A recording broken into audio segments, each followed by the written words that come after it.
یەکەم دڵم لێ نامرتاح بێ ئەنجا تکایە سەیارەی ڕێگەی پۆلی شەشی تۆ متمانەیە متمانە گرنگترین شتی پۆلی شەشە بەڕاستی متمانە و نەبێ ئەم ڕێگەیە نابڕدرێ چونکە یعنی متمانە ئێستا لەوانەیە زۆر کەسیش ینی من کاتێ بەیەکێکم تۆ متمانە بەخۆ بێتێتی متمانە چییە متمانە هەستە یعنی هەستێکە وا دێ ئەکا بەهێز بی زۆر جار شتێک هەیە هەستێکی ناتوانی بیکەی بەڵام متمانە وا دێ ئەکا بیکەی ئەنجا تکایە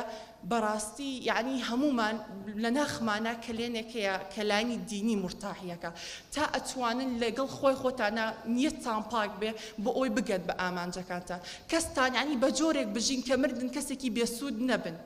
ینی مردن و ژیانتان وەک یەکێک نەبێ باتکە ئەم قسەی بۆ خۆشمە نەبین بە مردوویەکی گەڕۆک بەجددی ینی